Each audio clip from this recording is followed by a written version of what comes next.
আসসালামু আলাইকুম রহমতুল্লাহি ওবরকাতুহু।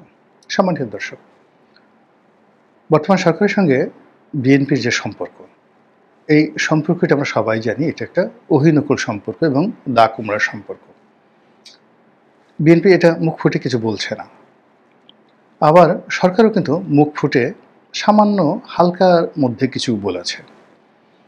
কিন্তু দিনান্তে সরকার তার আত্মরক্ষার জন্যে, সরকার তার সেফ এক্সিটের জন্যে অথবা দেশ পরিচালনার জন্য যখনই বিএনপির নিকট হাত বাড়িয়েছে, সহযোগিতার হাত বাড়িয়েছে, উল্টো হয়ে গেল। সহযোগিতার হাত না, ঠিক সরকার যখন বিএনপির নিকট সাহায্য এবং সহযোগিতা চেয়ে হাত বাড়িয়েছে, একটি বারের জন্য কিন্তু বিএনপি সরকারকে কখনোই নিরাশ করেনি। কিন্তু তারপরেও বিএনপিকে নিয়ে সরকারের যে ভয় এবং আতঙ্ক চরমে। বিএনপিকে ধ্বংস করার জন্য, বিএনপির ইমেজ নষ্ট করার জন্য, বিএনপির মধ্যে আতঙ্ক ছড়ানোর জন্য সরকার এবং সরকারের যে সকল মেশিনারিজ রয়েছে, যেগুলো মূলত রাষ্ট্রের মেশিনারি, নানা গোয়েন্দা সংস্থার তৎপরতা এবং বিএনপি নেতাদের চরিত্র হননের জন্য নানা রকম কুটচাল, সেটা বিভিন্ন গোয়েন্দা সংস্থার সঙ্গে বৈঠক করে তাদের কল রেকর্ড করা, বিভিন্ন বিএনপি নেতাদের, বড় বড় বিএনপি নেতাদেরকে হানি ট্র্যাপে ফেলে দিয়ে এই তাদের যে দুর্বল মুহূর্তগুলো, সেই দুর্বল মুহূর্তগুলো যারা সরকারের কর্তা ব্যক্তি রয়েছেন তাদের কাছে সেই দুর্বল মুহূর্তগুলো যাকে বলা হয় ম্যাগনা কার্টা হিসেবে সেগুলোকে ব্যবহার করার জন্য এবং বিএনপিকে অপদস্থ করার জন্য তারা যে সকল কর্মকাণ্ড করে যাচ্ছে, এগুলো সেই প্রাচীন পদ্ধতি। অতিরিক্ত নানা রকম অশান্তির সৃষ্টি করে, ভয় সৃষ্টি করে, আতঙ্ক সৃষ্টি করে বিএনপিতে আগামীতে ক্ষমতায় আসবে সেই ইচ্ছা এবং আশা আকাঙ্ক্ষাকে সম্পূর্ণ ধূলিসাৎ করার জন্য যা যা করা দরকার অতীতের মধ্যে করা হচ্ছে। পার্থক্য হলো, অতীতে শেখ হাসিনা এবং তার যারা কর্তা ব্যক্তি রয়েছেন তারা যা কুকর্ম করতেন তার 100 গুণ বকতেন। এটা করব, ওটা করব, মেরে ফেলবো, খেয়ে ফেলবো, তারপর তোকে ধরে আনবো, তোকে বিদেশে পাঠিয়ে দেবো, তোকে জেলে পাঠাবো, আজ মামলা কাল মামলা, ওখানে বোমা, এখানে বন্দুক, ওখানে লাঠিচার্জ, ওখানে রামদা, এই সমস্ত কিছু করে তারা মূলত বিএনপির বিরুদ্ধে বা তাদের রাজনৈতিক প্রতিপক্ষ জামাতের বিরুদ্ধে যে সকল অপকর্ম করেছে তার চেয়ে 100 গুণ তারা বেশি বকেছে। ফলে তাদের কুকর্মগুলো আমাদের নজরে আসতে বেশি। আর এখন দেখা গেল যে সরকার যদি 100টা কুকর্ম করে তাহলে বকাঝকা করছে বা মুখে জানান দিচ্ছে এরকম একটাও না, নীরবে নিভৃতে। এজন্য অনেকেই বলার চেষ্টা করছেন যে এই সরকার একটা বোবা সরকার, চুপচাপ থাকে, তারা বিপদে না পড়লে কথা বলে না এবং নেহায়েত দায় না ঠেকলে কারো দিকে ফিরে তারা তাকায় না।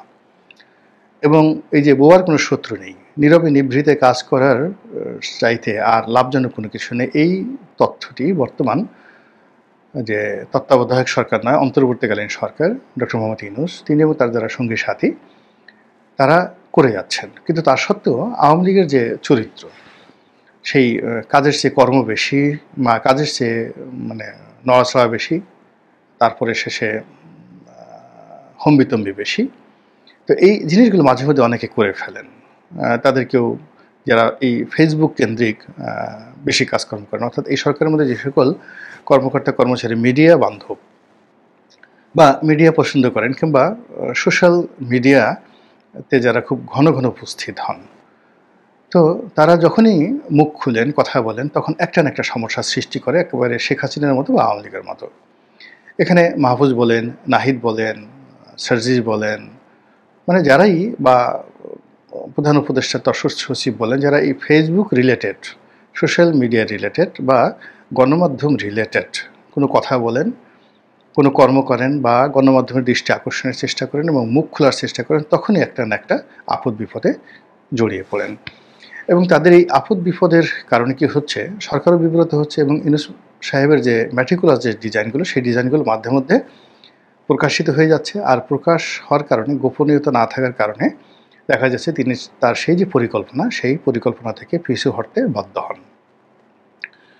তো সেদিক থেকে যেটা বললাম যে বিএনপি সম্পর্কে তাদের যে চিন্তা এবং চেতনা, তারা মুখ ফসকে প্রায় বলে ফেলেন মূলত বিএনপিকে অপদস্থ করার জন্য।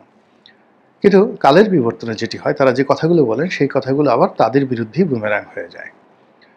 আপনারা এর আগে একবার দেখেছেন যে কে যেন এনসিপির হতে পারে বা সরকারের কর্তা ব্যক্তি হতে পারে, একবার বলেছিল যে বর্তমান যে সংকট, আমাদের দেশের যে সংকট, এই সংকটের মূলে রয়েছে মূলত বিএনপি। এর কারণ হলো আমরা দীর্ঘমেয়াদে একটি জাতীয় ঐক্যমত্য করে আমরা একটা যাকে বলা হয় জাতীয় সরকার গঠনের চেষ্টা চালিয়েছিলাম, এবং সেই সরকারে বিএনপি রাজি হয়নি, এবং এই কারণে আজকের এই সমস্যা। যদি জাতীয় সরকার থাকতো আমরা তো চোখ বুজে 2 বছর 3 বছর 5 বছর ক্ষমতায় থাকতে পারতাম। যদি 60টি মন্ত্রীর পদ হতো, বিএনপিকে 30টা দেওয়া হতো, বাকি 30টি হয়তো আমরা ভাগ করে নিতাম, অথবা বিএনপিকে 10টি বা 15টি দেওয়া হতো, তাহলে তো আজকের এই সমস্যা হতো না। যদি আমরা নুরুল হক নুরুকে শিক্ষামন্ত্রী বানাতাম, জুনায়েদ সাকিকে যদি শিল্পমন্ত্রী বানাতাম বা বাণিজ্য মন্ত্রী বানাতাম, যদি আমরা সেই মুজিবুর রহমান মঞ্জু এবি পার্টি রয়েছেন তাকে ধর্মমন্ত্রী বানাতাম, জামাতের 4-5 জন লোককে আমরা সেই বাণিজ্য মন্ত্রী, শিল্পমন্ত্রী, স্বাস্থ্যমন্ত্রী এগুলো বানাতাম, তারপরে আরও অন্য যে সকল জাতীয় পার্টি রয়েছে, যেটা মোস্তফা জামাল হায়দার, তাকে যদি একটা মন্ত্রিত্ব দিতাম, এভাবে যারা ওই ঐক্যমতের বৈঠকে যান এবং বিভিন্ন রকম ক্যাওয়াস, হাউকাও এই জিনিসগুলো তৈরি করেন, তাদেরকে যদি এইভাবে গুনে 30টি মন্ত্রণালয় দেওয়া হতো, তাহলে তো এই সমস্যা সৃষ্টি হতো না।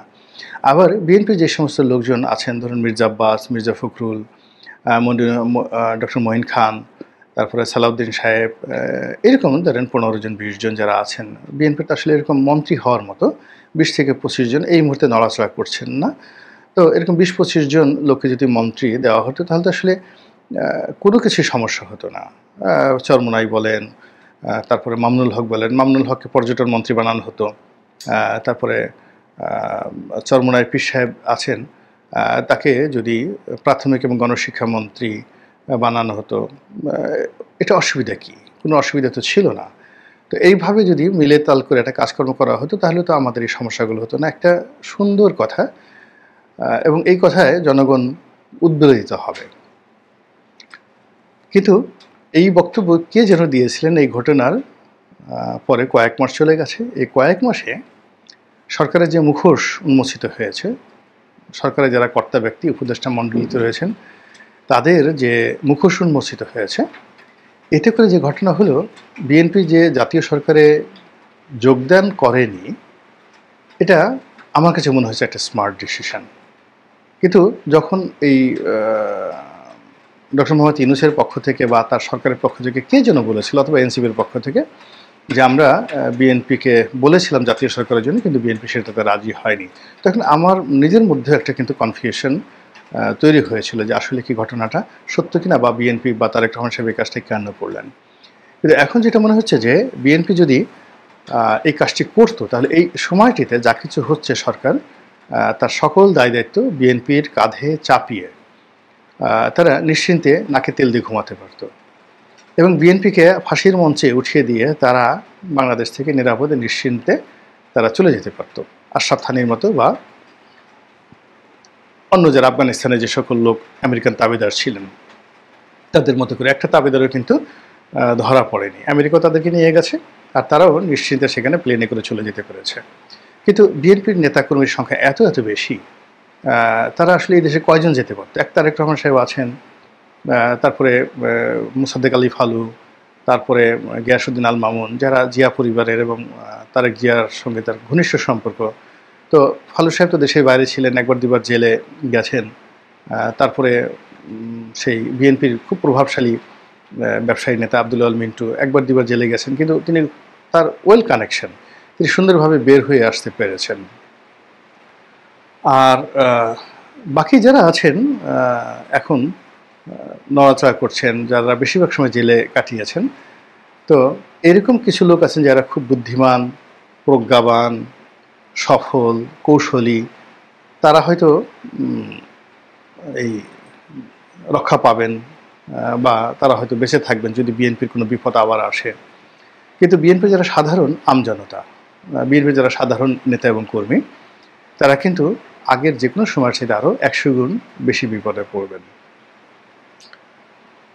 এবং এই রাজনৈতিক যে বিরোধ, এটা যে কতটা নির্মম, আমি বিভিন্ন অ্যাঙ্গেলে দেখেছি। যেমন আমি ২০০১ থেকে ২০০৬ এই সময়টিতে বিএনপির জামানাতে একজন মনোনয়ন প্রত্যাশী ছিলাম।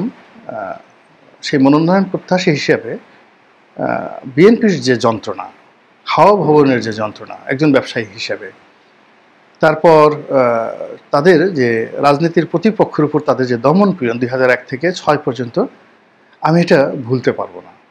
I cannot forget.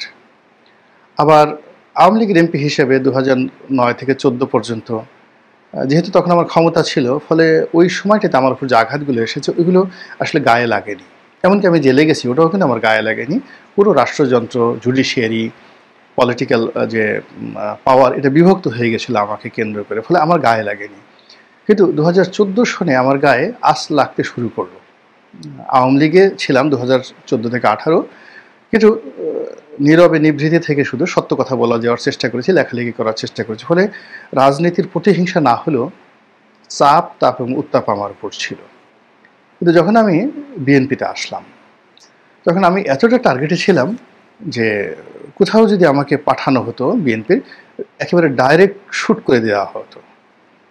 বিএনপির অনেকগুলো প্রোগ্রাম, বরিশালে প্রোগ্রাম হয়েছে, পটুয়াখালীতে প্রোগ্রাম হয়েছে, তো সেখানে আমি যাইনি বিকজ আমি জানতাম যে ওখানে যারা যারা গেছেন তাদেরকে টার্গেট করা হবে না।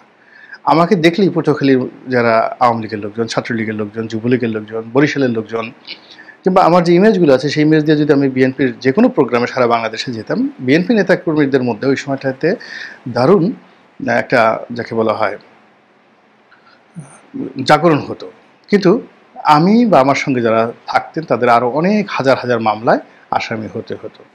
তো এই জিনিসগুলো যেহেতু আমার অভিজ্ঞতার কারণে আমি কি করলাম, যে আওয়ামী লীগ যেই জায়গাটা করতে পারে, যে জিনিসগুলো করতে পারে, সেখানে আমি যাব না। বরং আওয়ামী লীগ যেটা করতে পারে না, আওয়ামী লীগ একটা বিকল্প চিন্তা করতে পারে না, সুন্দরভাবে লিখতে পারে না, তাদের দোষ ত্রুটি ঢাকার জন্য তারা একটা ন্যারেটিভ তৈরি করতে পারে না। তো ওই জায়গাগুলোতে আমি সেই 2019 থেকে একেবারে আজকের দিন পর্যন্ত যেভাবে কাজ করে যাচ্ছি, ওই কাজের ফলে কি হলো, আওয়ামী লীগের শীর্ষ মহল যতটুকু পেরেছে আমাকে শারীরিকভাবে আঘাত করতে পারেনি, ওভাবে মামলা মোকদ্দমা দিতে পারেনি, কিন্তু আমাকে শেষ করে দেওয়ার জন্য যা যা করার সব কিছু করেছে। আমার বাড়ি ভেঙে দিয়েছে, গাড়ি ভেঙে দিয়েছে, মিল কলকারখানা, ব্যবসা বাণিজ্য তছনছ হয়ে গেছে।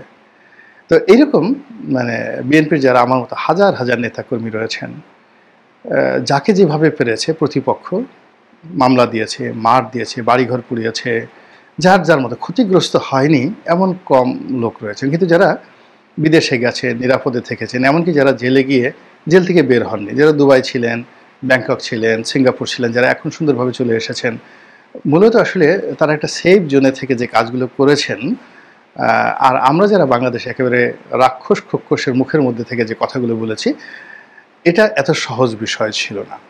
কিন্তু এই যে যদি জাতীয় সরকার হতো, তো জাতীয় সরকার হওয়ার পরে কি হতো, যে বিএনপির এখন যে অবশিষ্ট ক্ষমতাগুলো রয়েছে সেই ক্ষমতাটাগুলো শেষ হয়ে যেত ফ্রাস্ট্রেশনে।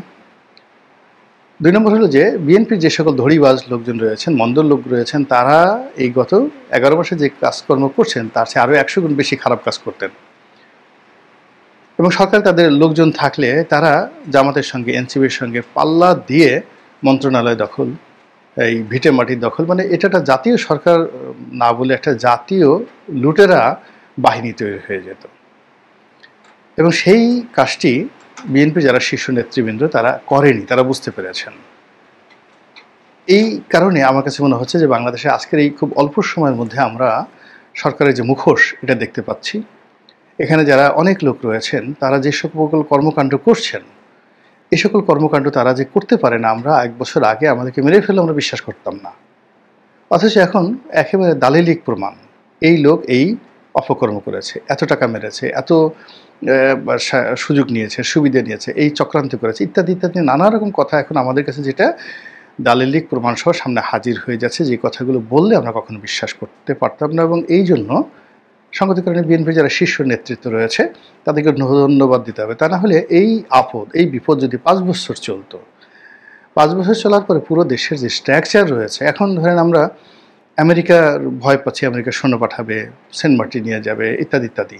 তো তো এগুলো আসলে আমেরিকা বাংলাদেশে ওখান থেকে এসে এতটা দখল করতে পারবে না, কিন্তু যদি দীর্ঘমেয়াদে 5 বছরে বাংলাদেশে মৌলবাদ বৃদ্ধি পায়, সীমান্ত উত্তেজনা দেখা দেয় এবং এখানে বাংলাদেশে যদি নানা রকম জঙ্গিবাদী গ্রুপের সৃষ্টি হয়, তাহলে আমাদের দেশের মধ্যে গৃহযুদ্ধ শুরু হয়ে যাবে, সীমান্তে ভারত শক্তি প্রয়োগ করবে এবং আমেরিকা, ইউরোপ যারা আছে তারা এই জঙ্গিবাদকে দমন করার জন্য একটার পর একটা নিষেধাজ্ঞা দিয়ে যাবে।